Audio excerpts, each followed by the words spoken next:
Good afternoon, everyone, and welcome to another edition of Nolly's Leadership Series, where each month our board, comprised of accomplished and inspiring women, hosts conversations like this to share insight, experience, and leadership lessons with our members. Today's webinar, Policing in Higher Education, the Chiefs Edition, was developed with intention. We know many of you are currently serving in this space, while many others may be exploring it. Our goal is to provide an honest and practical look at what leadership in higher education policing truly entails. While the core principles of policing, service, protection, and accountability remain constant, higher education environments bring unique challenges. This work requires navigating academic culture, fostering relationships, and aligning public safety with an educational mission. From the chief's perspective, leadership here goes beyond authority. It demands collaboration, adaptability, and influence. And for women in these roles, it also means leading with authenticity, increasing visibility, and helping create pathways for others. As someone with over 2 decades of experience in higher education policing, I am deeply connected to this work, and I'm truly honored to guide today's conversations. We're fortunate to have a distinguished panel of chiefs who bring valuable perspectives to this discussion. So let's get started. We're going to go around the screen and just give everyone an opportunity to share who's with us today. Good afternoon, everyone. From the city of Atlanta, I am Debra Williams, the Chief of Police and Associate Vice President with Clark Atlanta University. I've been in this position since 2018. However, I have over 42 years of law enforcement experience. Thank you, and I look forward to the conversation today. Hi, I'm Lesley Wiete. I'm the police chief at Purdue University in West Lafayette, Indiana. I'm also a Purdue graduate, and I've been at the department for almost 27 years and close to 4 years as chief. So I look forward to our talk today. Good afternoon. Good afternoon. It is such an honor and pleasure to be with all these esteemed, distinguished chiefs this afternoon. My name is Yogananda Pittman, and I bring you greetings from the West Coast, hailing from UC Berkeley. I have been in the law enforcement profession over 25 years, just in academia for 3 years. Have served in a multitude of roles with the federal government. I served most of my career in Washington, D.C. on Capitol Hill. But I, like Chief Williams and others, are looking forward to today's conversation. Thank you again for having me. Absolutely. Hello, I am Lauretta Hill. I'm the Chief and Assistant Vice President at the University of Southern California, not the other, USC. And I have over 32 years total in law enforcement, 22 years in municipal government, and the last 10 and a half years have been in higher education. And I've been the chief here at USC for the last 3.5 years, and I look forward to this discussion. Thank you. Absolutely. So, hello everyone. My name is Ramona Washington. I am the moderator for the discussion today.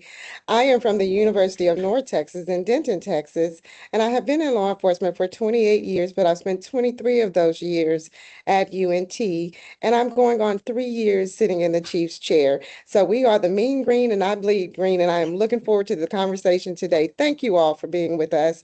We're going to go ahead and get the conversation started. We're going to start talking about why this work matters. And so, Chief Williams and Chief Wiete, we're going to toss these questions over to you. Can you tell us what are the most defining differences between campus policing and traditional law enforcement? Great. Well, I will start it off.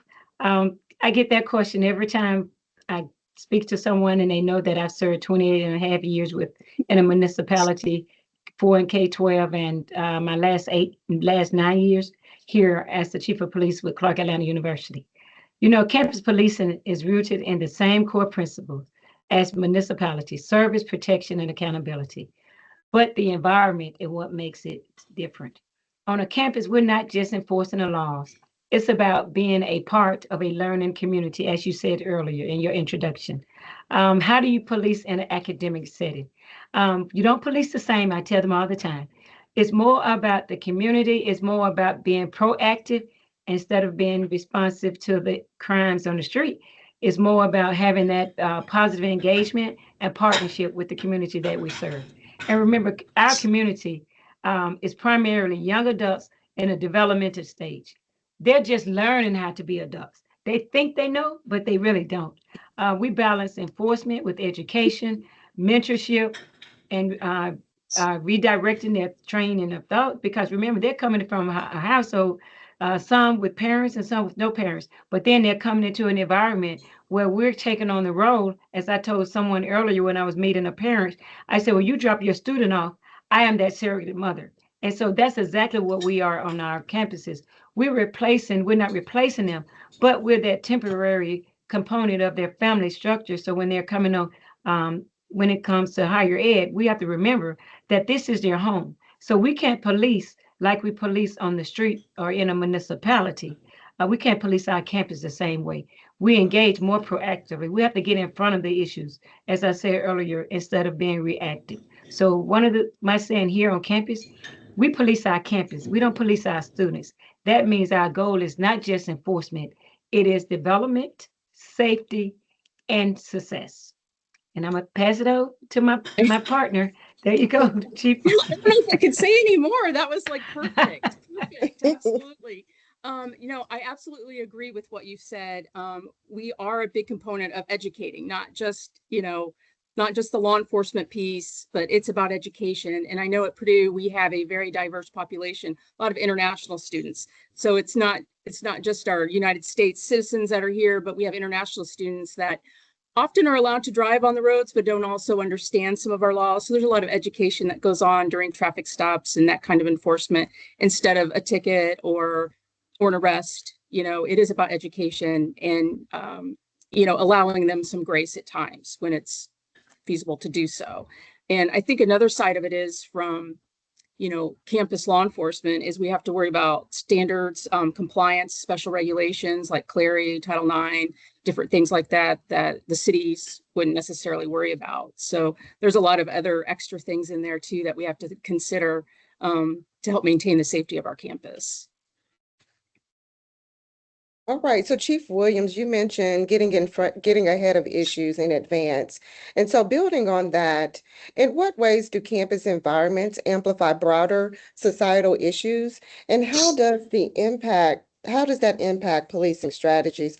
So actually, we're going to transition in. Chief Hill and Chief Pittman, can you chime in on that one? Sure. So the reality is that things that are occurring in the broader society, broader United States, even the global picture, we are a microcosm on our campuses of all those things. And so if we see something happening in the broader society, we can anticipate the proactiveness that both chiefs raised, Wiete and Williams. The proactive nature is that it's probably coming to us soon. In addition to all the other things we will have to concern with, nobody's looking at, it's almost graduation time. Our kids are more stressed during that time, during finals week. So we have some mental health components that we have to deal with. So the things that are always occurring on campuses that we're in tune with our students, faculty, and staff, we have these broader societal issues that, and if it's happening at another university, whatever coast it's on, we should anticipate that it's coming to ours. If there's a speaker, if there's a movement, protest in 2022, we gain information from our brothers and sisters at other universities and municipals, what's going on there. And those things, I say here, we tell our students to come here to find their voices because they're young people. And guess what? They come and they find their voices, right?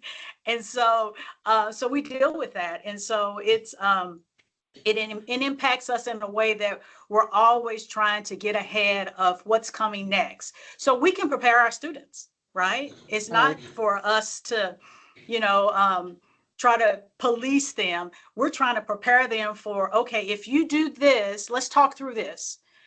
We want you to have a successful future. So you need to make certain choices that will be beneficial for towards your future. You don't want to pigeonhole yourself. So we help them navigate. We're surrogates. I love that word. We help them navigate their young lives so they have an opportunity to be successful in whatever line of work or whatever career or whatever they decide to do in their lives. That's right. Chief Pittman? Thank you so much for the question. And I've had one set of responses that I wanted to engage the audience with. But however, happening right now in real time, when I was doing my introduction, my phone was ringing. I just received a text, and I'm going to have to politely excuse myself. But when we're talking about broader societal issues, that's exactly why I'm going to have to get off the call. Last night, we unfortunately, the campus is dealing with a suicide. We had a student jump from a fifth floor of a residence hall. And as we speak right now, I do have another dead body that's adjacent to the building where I'm working. So when you talk about dealing with societal issues, as a chief, you really have to be nimble. You never know when it's going to happen on your campus, but everything that any community is dealing with, pressures of politics, pressures of going to school at higher institutions of learning, brings about a certain expectation from certain cultures. We want you to be successful. We expect certain grades or grade point averages around midterms and finals. Student pressures, all of those things that campuses deal with. We are also in an urban environment. We're next to a smaller city, so we're open campus environment. Some of those challenges, societal challenges, pop up on campus. But with that said, to all of the chiefs, I absolutely adore you, respect what you do for public service. But unfortunately, I am going to have to jump off so that I can make my administrators aware of what we have going on right now. I thank you again and apologize sincerely for any inconvenience. Our prayers are with you, Chief. Yeah, Yes, prayer, And definitely. Yes, Yes, please let us definitely. know if you need anything. Yes, Yes, please do. Yes, thank definitely. you. Thank you all. All right, talk to you. Can I All add right. on to what Yes, Chief go Pittman ahead. said? Absolutely. I think we all feel what she's feeling right now. We've been there, Mm. experienced that, and for that student, their family, their friends, it's tough for us too, even if we didn't know that person personally, because of our responsibility to our campus, our students, faculty, staff, visitors.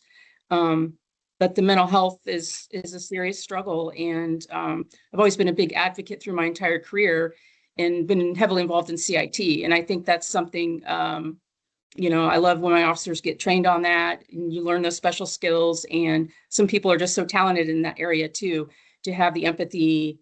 It just comes natural.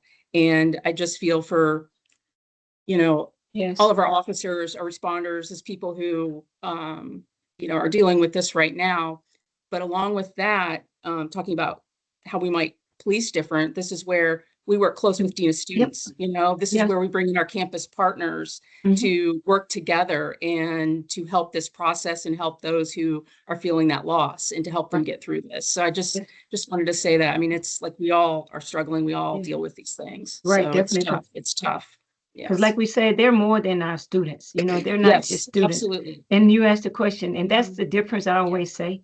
When you work a municipality, the officers, all of us coming from that arena, you get to go home at night.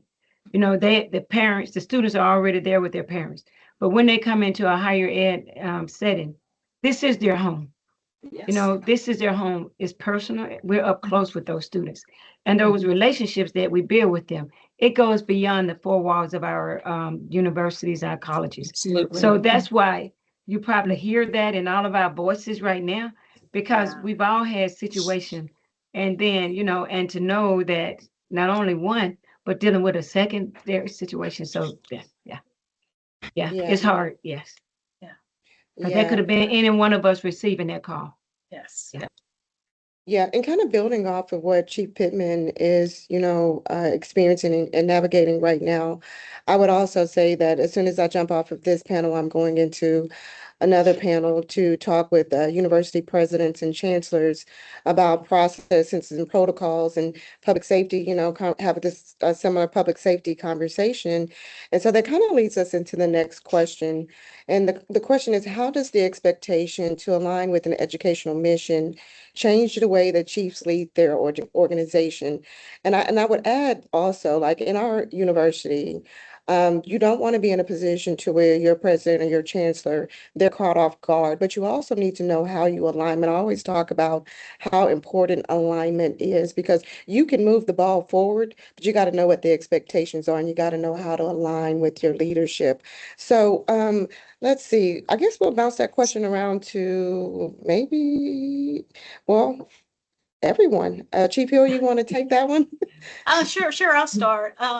Okay. So I mean, it's obviously it's very important to understand that the mission in higher education is education. So when you come from a municipal background, is fighting crime, lowering crime numbers, reducing crimes in your area, and your scorecard is based on whether you had a decrease in violent crime or crimes at all, right? In a higher education setting, is what are we doing to keep our students safe? Right. Yep. What is the environment that we're allowing them to grow, find themselves in? Are they safe? Do they feel safe when they're on campus, when they're walking around, when they're studying? Yes, we're in these urban areas, and yes, we're going to have some crimes, but that's not how we measure. I feel that we measure our success by our student success. Right. So I just swore in 2 new officers this morning. And what I told them is, read the mission statement.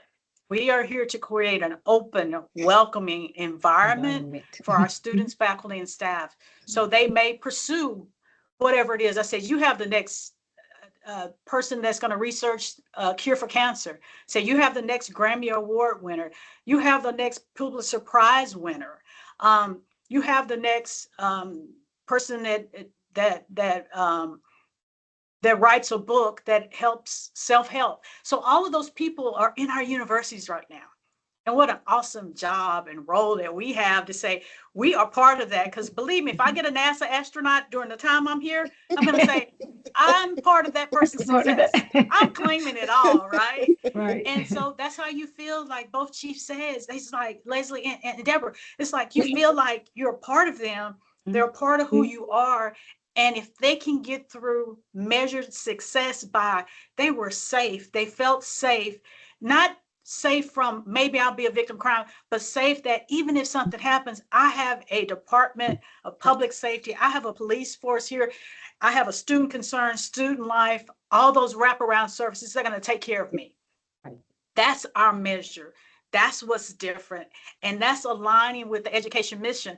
You're not the only person in town when it comes to Department of Public Safety. All these departments are part of that. So you're just a piece of it. Yep. You're not the main part of it. So you have to understand that when you get here, that your voice is heard, but there's a lot of voices that are equal to your voices when it comes to our student. So as long as you always remember, it's about education and keeping them safe, which is a totally different mission than what I came from in municipal. Yes. That's right. Anybody else want to chime in on the question? We just say, as she said, understanding that safety supports education. In a municipality, like you said, it's about fighting crime. But here, our success, how do we gauge our success when it comes to higher education? Basically, if our students are successful, guess what? It doesn't matter if even though we provide crime numbers, but that's not how we gauge our success. Our policy must reflect our student success, not just compliance. She mentioned about the officers. We're not enforcers.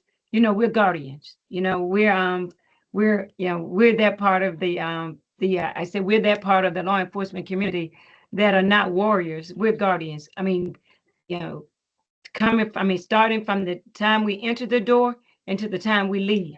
We're just guarding. Every interaction is an opportunity. So we must, bank our existence on that. Every opportunity is an opportunity for us to build that trust that carries beyond our walls.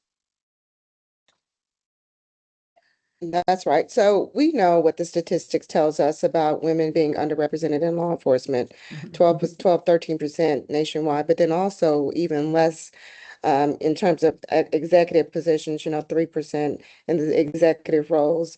So knowing what the statistics say, we know that there is a potential as a female chief for our credibility to be questioned at times. So knowing that, as a woman serving in the chief's role, how have you navigated credibility and leadership in spaces where representation has historically been limited?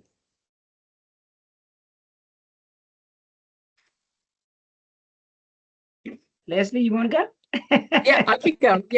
Yeah, it's not always easy at all. I've been with Purdue my entire career, but there's still mostly men, in those meetings, predominantly men in certain roles. When at the Chiefs meeting, we have a monthly Chief Sheriff's meeting. So locally, I'm the only female representative there. The one positive is I've kind of grown up with all of those leaders. We've worked in the same, town. We've grown up together. We have mutual respect.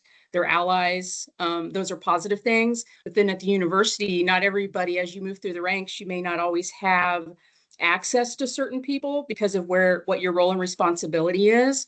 So once you get to those other higher levels, as you start moving up the ladder, I think it's important to be able to show people that, you are this strong female leader. You have empathy, you have to be genuine, you have to be you can't be someone else. So you have to stand your ground, but also being able to listen and collaborate with everyone. I think it's about partnerships and making sure, just as we've kind of filtered in, just having that successful mission, the university's mission that we want to fulfill, and knowing that people realize we're all in this together. It's not just about us, but we're all in this together. And obviously safety is a big component of what we're doing and why we're here.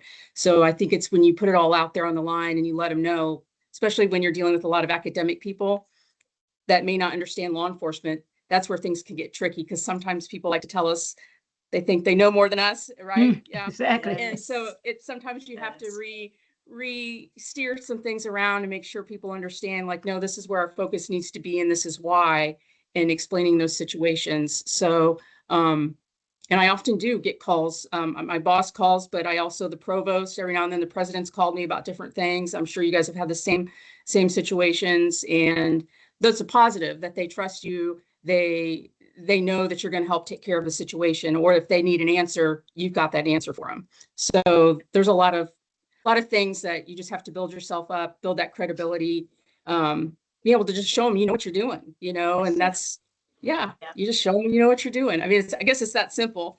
But yeah, and I know you probably have many other things to say. Yeah. So let somebody else talk. Yeah. Someone said that you should go ahead. Oh, and what we bring is, like Lesley was saying, it's just a sense of community to help us get this done. Yeah. Because we just don't do it by ourselves. And that's just, to me, that's just innate in who we are as women. Yes. We know it takes a village, it takes a community, whatever that community is, to navigate, to get through what's required of you in this job. And we bring empathy, we bring vulnerability. It's not a weakness for us, right? It's just certain situations require certain things. And I think we're able to pivot, we're able to navigate, we're agile, we're flexible. But at the end of the day, we will make a decision, no doubt, right? Yes. I mean, we will. We don't quiver, we don't waver. We get the information we need, and we have to. And you go ahead and do it, and you make that decision, and you stand by it. And you stand by it. And you stand by it. And the one thing I think we do very well is when that door opens up and we're at that table, we're looking at the door. It's like, who's next to come to this table? Because we want to make sure this table is ready for that next female leader that comes, that she feels she's welcome at that table. And when you're in that room, I say all the time, once you get in that room, don't be a shrinking violet. You be a bold, Right, rose, exactly. flower, Yes. because you may be the only voice, female executive voice, 3%, right? That they may hear, and they need to hear with boldness. They need to hear that, and with that boldness. And then to me, that's the credibility there. You That's make it. decisions, you take care of your people, you understand the community which you're in higher education. And when people see that, you know, because everybody can be an expert, a policing expert, because they got a phone, right? Right. Yeah, so they're policing experts. But when we're there in the trenches, making those decisions, connecting with people, to me, that's what gives us credibility in our role, and just who we are about building community, empathy, that authenticity, and allowing ourselves to be vulnerable when we need to be, When you but need making to. sound, safe decisions. Yeah. And if I had to sum all this conversation up, I would say 3 words. C's. Being consistent, being competent, and your character, you know. Amen. Yes, I would just sum it up right there. I won't say anymore because they just did it. They just answered the question. Just utilizing those 3 to say if I had to say what credibility, being a female leader, that's it. Making sure you're consistent, being able to stand on your word and not being afraid, you know, and knowing that you're in the room not because someone gave it to you. You're in the room because you earned to be in the room. Right. So, yes. Amen. I said that part. I was on mute, but I said that part. And I know I'm the moderator, but I'm gonna add my 2 cents, and it's gonna be a really simple 2 cents, and it would be to say your leadership is your credibility. Yes, Strong leadership is your credibility. And like some of you already mentioned, showing up every day, doing the work, being vulnerable, showing empathy, just showing that strong leadership, that's your credibility. All right, so we're gonna move on to the next question. And so we kind of already got into this a little bit. I think Chief Hill, you chimed in on this in your response on the last question, but we'll go ahead and ask it anyway. Do you feel that women leaders bring a different lens to policing in higher education? And if so, how? as she said, empathy, communication, and collaboration. We do it. That's it. Because we know we don't sit on this mountain, this hill by ourselves. In order for us to be successful, it takes everyone around us to make sure we bring them in. Yes. Absolutely. And I think too, like the obstacles, we've all had to overcome those obstacles and prove ourselves that we can do this job, if not better than a lot of people, right? So yeah, I just think, yeah, it's just about overcoming obstacles and moving forward and paving that path for future leaders that can sit here in our spots. Yes, and someone said earlier, I mean, it's the ability to lead with strength and emotional intelligence. It's okay if you see a tear every once in a while. Guess what? We're human, right? That's it. And people like authenticity, and you can be true to who you are. You can lead, and you know, we don't assimilate to whatever's around us and whoever's. I don't want to be just like so and so. I am who I am. Right. Don't fit into that mold. Set the standard. Yes. Yes. I mean, so there's no, I'm a different me here. I'm a different me there. No, we are who we are. And we lead based on everything that's the privilege, the pressures, and the obstacles that we've had in our life. That's what's made us. So you just don't shy away from it. You know, I have less of a filter the more time I got on the job. So you just get all me. It's emotional intelligence, right? Yeah, but it's you just get it all. you get it. You're gonna get 360 because I think that's what leads us to be different than our male counterparts. You get it all, but without the egos, right? Yes. You get all you're gonna get with a male, and you have the other side of that. We you know, we're not fighting for that. We're not doing that. It's like, can we make this better? Can this make this better? Can we do better in this place? Can we make our staff and faculty and everybody feel safer? Can we make our internal department feel like, you know, the bringing a culture of togetherness and community? You know, that's what we do day in and day out, and we don't even have to have any recognition for it. We're gonna do it anyway. We're gonna do it anyway. And I think adding to, you know, the fact that we bring a different lens, I would say that we think of the little things.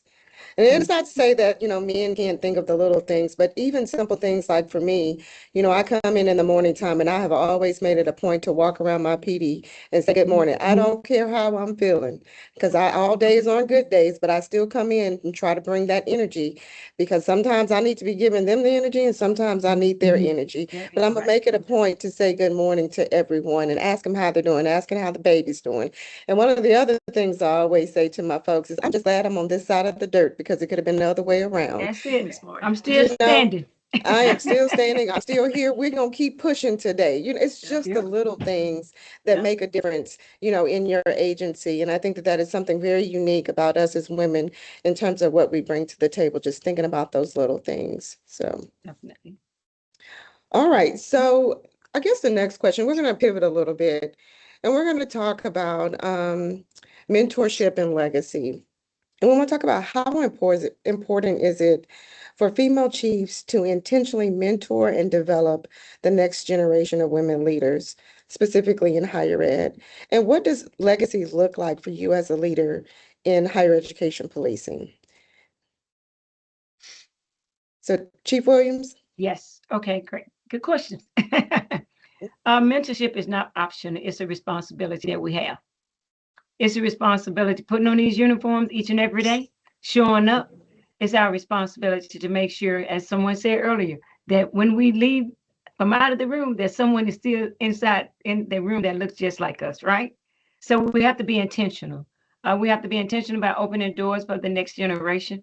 Because as we all said, I heard someone speaking earlier, they have 4 years, and someone said, "Oh, I'm only going to get them to this point." Guess what? We have to be intentional, knowing that when we decide to make those decisions, we need to make sure that we prepared for someone to come behind us, share the knowledge, create access, provide opportunity for them. That's why we're all sitting on this call today, because someone made sure that we had an opportunity when the opportunity was presented to us, whether it was a male or a female. But guess what? They gave us the opportunity to do it, and we have to make sure that we're paying it forward and develop leaders and not just followers. Like someone said, it's not about how many followers, how many leaders, how many followers you have, but how many leaders are you developing? And an officer, and I tell everyone, it's not about a position that makes you the leader. It's about what you present. So, and that's how we have to keep, I want to always be mindful of that. When we talk about mentorship, when we talk about legacy, did you develop or did you bring anyone, along the way? That person might not want to be a chief, but that person might want to be better than they were today before. And what do we do to make sure that we encourage that person, especially another female that looks just like us? My legacy is not about the position I hold. It's about the people that I've developed along the way, even with my students. When they come back and say, "Chief, thank you because of, I've only known you for 4 years, but because of those 4 years, you've made an impactful, impact on my life. And I was able to make a decision based upon the relationship that I had with you." To me, that is a legacy. And it's opening the doors and the culture of service that I leave behind. Right. So, And I would just add that it's not much to say. It's like, how the kids do it? I think we just clocked it when, Debra yes, just that's did. So it. we clocked it, right? Yes. But so what I would say is that, that you don't worry about legacy while you're doing the work. What my legacy is when I leave, that's somebody else determined. I don't care. I'm not worried about that. But what I am worried about is if I have young people, women, of course, but anybody, if I can help them navigate through this career and my 32 years of doing this career, being a mother, being a sister, being all of these things, all of these hats out, the nurse, the teacher, if I can help them navigate their life and help them in making good decisions and be part of that, then I'm fulfilled. Somebody write my legacy long after I'm gone. Somebody will stand up and give me flowers and it'll be nice on my obituary, but I'm just not worried about it. It's about each one, like you said, reach one, teach one. Teach one. Yeah. And build, bring the next one up. And so, like I tell them, and then the ones that are coming up, it may be a little easier for you, but you still do the exact same thing that was done for you. You make it easier for the next person that comes along. That's Yeah, I think right. you guys said it great. It is. It's just about the relationships that you build, whether with your students, other campus partners, or your own employees. I think that's where it's at. It's how you make people feel, what you do for them, and how you build them up and let them grow. I would add that it is even more important in higher ed to pay attention to the mentorship because we don't recruit and retain officers at the same rate that the municipal departments do.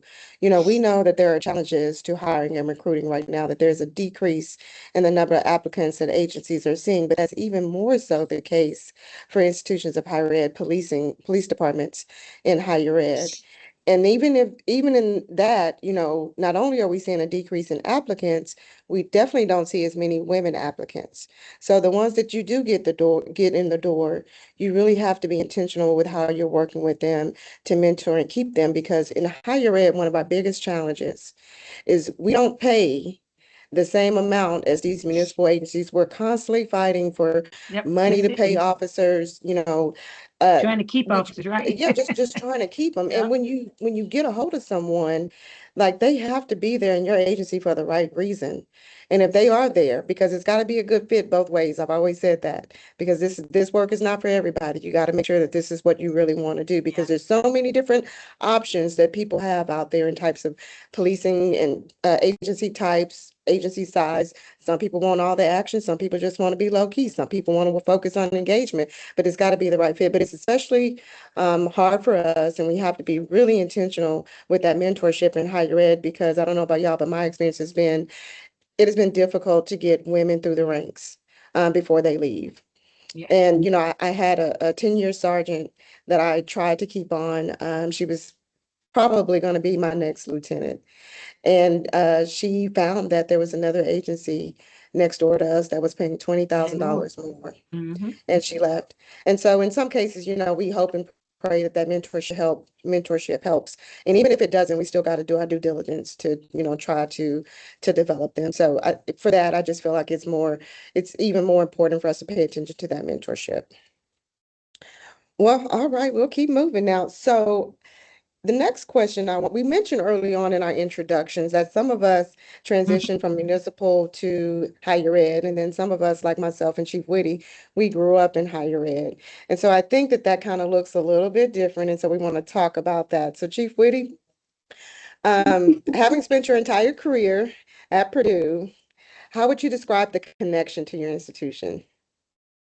Well, I feel deeply connected. You know, I graduated from Purdue and never left. And so I've been here for a very long time.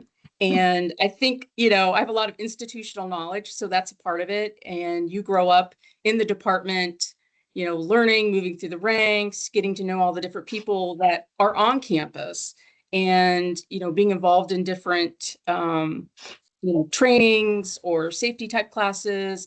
I was even in charge of our Purdue Student Security Patrol.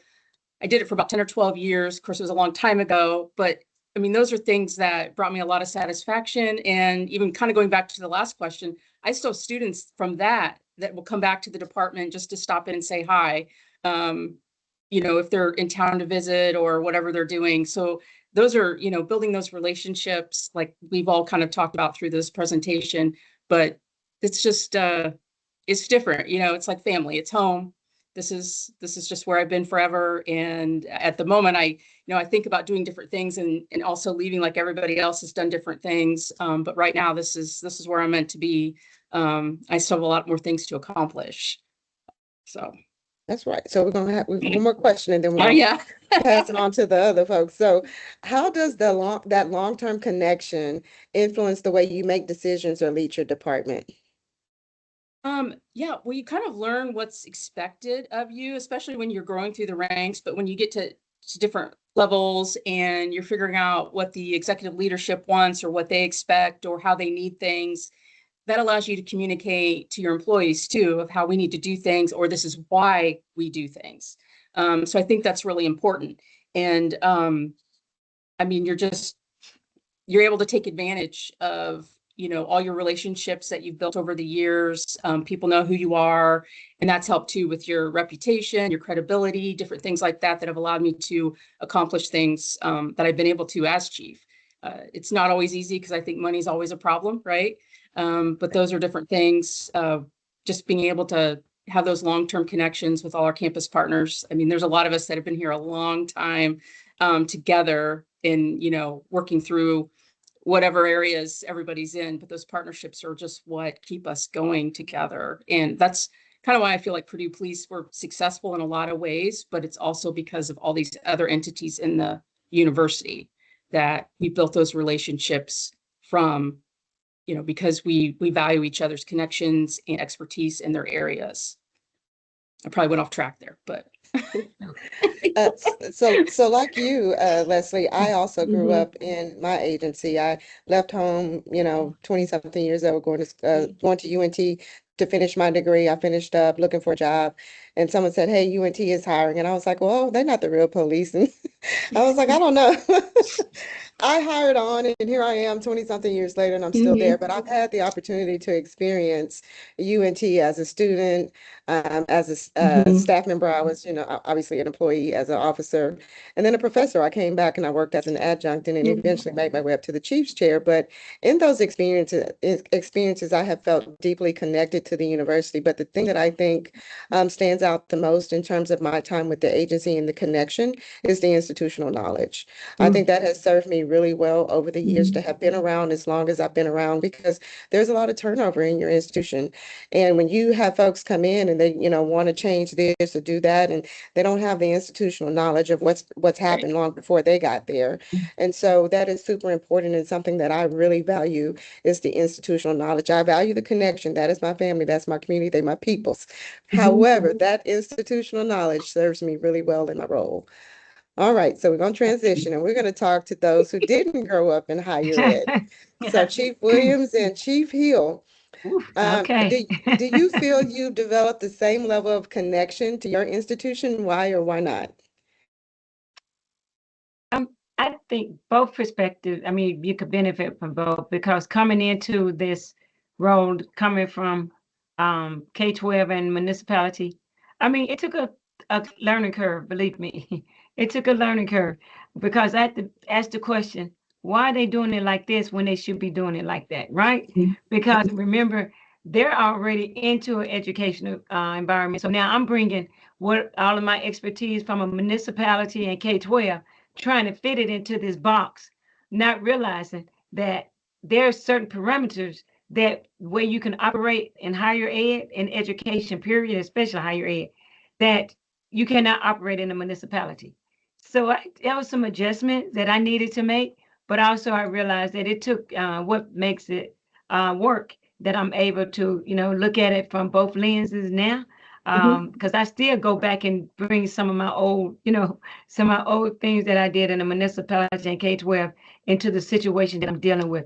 So I say one, where I'm sitting, I'm glad that I had the opportunity to work a municipality and K-12, because based upon both of those, I'm able to be more effective in my seat where I'm sitting now as the chief of police with those experiences. And I say I wouldn't have had it any other way. And so I know you all grew up in your agency, but I'm thankful for, I'm thankful for what I bring to the table from being the outside person coming in. Because I can tell you, I was asking questions like, tell me again, why you all doing it like this? Okay, so what do we need to change?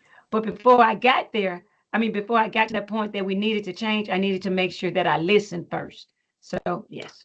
Yep. All right. Yep. Lauretta, it's on you. Yeah, so I would say, so not only did I came from two different municipals, and this is my second higher education institution. Okay. So that my journey, I wouldn't change it, because I wouldn't be who I am without this being my fourth agency. And so to able to go back to those and say, oh, okay, we did it that way there, and it made sense because it fit there. Well, it don't fit here, but then maybe something here, I go, you know what, we really can bring this from this coast, because this can actually work here. So it's a learning curve, right? but you quickly realize what the values are of your institution, what's needed at your institution, and ingrained. I laugh because when I accepted the position at USC, I got emails from people that were alumni at USC. I just didn't know how deep Tommy Trojan ran. And the allegiance to USC. And I got emails saying, you got to learn to do fight on. You got to see, I got my band on. Love USC, but you have to hate UCLA. I was like, now tell me again why I hate UCLA. I don't understand what I'm supposed to dislike them. You know, just those things, right? And so when you get here, you go, okay, it's just a rivalry. It's just deep tradition. It's the heart of the campus. And so you quickly realize that you're way more attached to the community than, you know, when you're in a municipal and then you get moved to another division, you know, because that's what happens. You don't get moved here. You're it, right? You're it. That's You're it. in place. It's like you said, this is the home, this is your community. So I think, but what helps me are people like Chief Washington and Chief Wiete, because when I come in, there are people that have institutional knowledge here. Yep. They know where all the skeletons are. They know where they're buried. Yes. It's very helpful for me because I know Bring them they'll in. tell me, Got to bring them yes, in. don't Yes. step on that landmine because I'm ready to step on it and blow it up. It's like, no, Yes. somebody tried that and they did die. Don't work. So It don't do that. work. So people that are there with that institutional knowledge, absolutely. I wouldn't have survived the 3.5 years without people here telling me, don't fight that fight right now. Get more ammo, get more time in before you're ready to do that, because this is what happened last time, as opposed to coming in and say, why are y'all doing this? I said the same thing, Chief Witt. That's like, why are y'all doing this? Tell me again. Why do y'all do it this way? There's a reason. Find out the reason, listen, like I said, before listen, you make that decision. But when that ship starts sailing, we all going together. Oh, yes, definitely. So if you don't want to be part of my ship that's sailing, you can stay at the dock. But if we get out in the middle of the ocean and you start being my little organizational terrorist, we're going to throw you overboard. Oh, yeah, definitely. Like I say, Don't put you out the boat. Listen, either you on the bus or you under the bus, right? Exactly. Yes. Yep. But as we say, I mean, you know, it takes it off, you know, you gotta, you gotta have those that institutional knowledge makes a difference. Yeah. But you got to be open. You got to be willing to say, open, I don't know what I don't know. No, and you got to be okay to admit that you don't know what you don't know. That you don't know. Don't care how many years I got. Somebody that's been here 15 years that know this campus has a better layout and then they have a better understanding than I do with 3 years. Oh, yes, I don't care what rank they are. And don't be afraid and don't be threatened to pull from that knowledge that they have. Don't feel threatened. And that's goes back to what we said earlier. As females, you know, we're not afraid to ask the question, right? Can you tell me, you know, how do I need to do this better? Why, you know, so you have to be open-minded to receive the instructions. Yep, definitely. Well, ladies, our time together today has been amazing, and it is winding down, sadly.